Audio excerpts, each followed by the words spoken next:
you supporting, Jesse?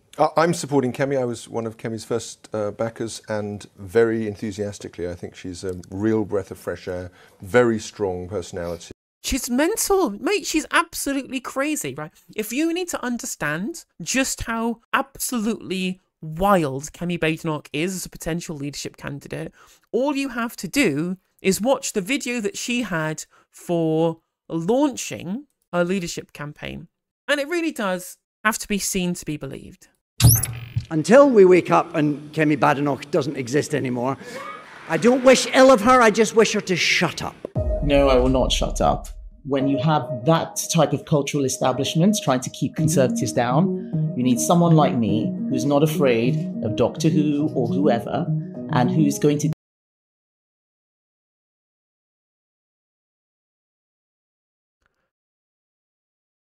I don't know, Kemi. Maybe, first of all, David Tennant is one of the most popular people in the country in terms of approval rating. People love Doctor Who. So do you really think that it is a politically efficacious move to go after a beloved actor in the country? I don't think that's true. Second of all, do you really think that I am not afraid of Doctor Who makes you look like a serious political candidate? I don't think so. Very weird, very, very strange. Again, somebody whose mind is in a completely different place to everybody else. take the fight to them and not let them try and keep us down. That's not going to happen with me. And this goes back to something that I talked about for a very, very long time. Throughout the period after the election, when the Conservative Party couldn't come to grips with why they'd lost, or even in the run-up to the election, about all the different kind of strategies that were being blown around by people like Jonathan Gullis and Miriam Cates and Danny Kruger and all of these weirdo kind of culture warrior cranks, really. They're cranks. That's who these people are in the Conservative Party. And they couldn't possibly entertain the idea that most people hated them because the economy was screwed up, that their material conditions had gone down. We'd seen the biggest drop in living standards since the Napoleonic Wars. And they were like, no, it's the trans people and the critical race theorists. It's the woke mind virus that's caused the Conservative Party to lose. We didn't take the fight to the wokes hard enough in government. If we just got the Rwanda plan through, that's what Jonathan Gullis said, that would have been their fulcrum with which to be able to leverage themselves into having a better electoral result.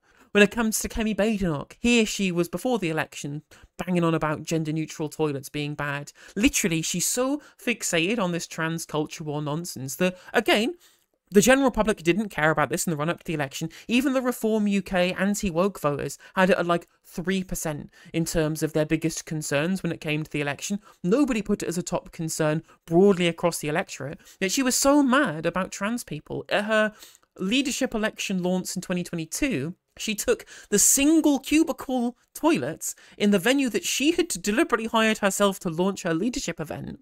She decided to put paper signs with men's and women's toilets scrawled on the front of them because she couldn't hack the idea that single cubicle toilets might be gender neutral. Her brain is broken.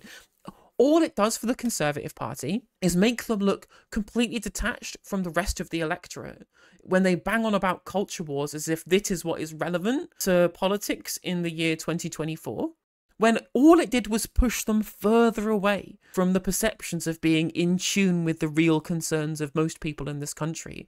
Sure, maybe a couple of headbangers on the right were concerned about critical race theory, but even the kind of people who voted for reform didn't care.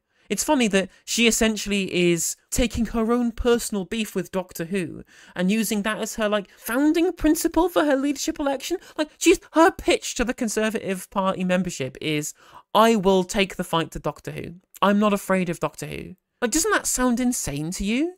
Just anybody who thinks maybe we should be concerning about ourselves about the economy, about national security, about justice policy and what's happening on the streets, or anything that's kind of relevant to everyday people's lives, like the state of public services, and go, no, actually, the economic strategy should be to destroy public services even more by being pro-disaster capitalism, because that's the kind of camp that Kemi Badenoch comes from in the Conservative Party. It was her, in her position as the international trade cabinet member, as the business secretary as well for a bunch of the very weird decisions that were made post-Brexit. She was definitely one of the Singapore-on-Thames style Liz Truss model. Look what happened last time. Liz Truss became leader of the Labour Party. The Conservative Party headbangers in the membership, they loved Liz Truss. They loved the disaster capitalism. They loved the removal of public services, to the point at which she was considering removing cancer treatment to be able to reduce the structural deficit, if you could imagine such a thing.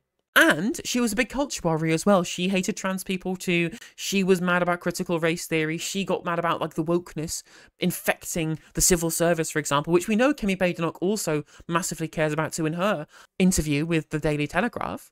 That may win over Conservative Party members, but take it to the country and you will, as Liz Truss did, get lower approval ratings than Vladimir Putin.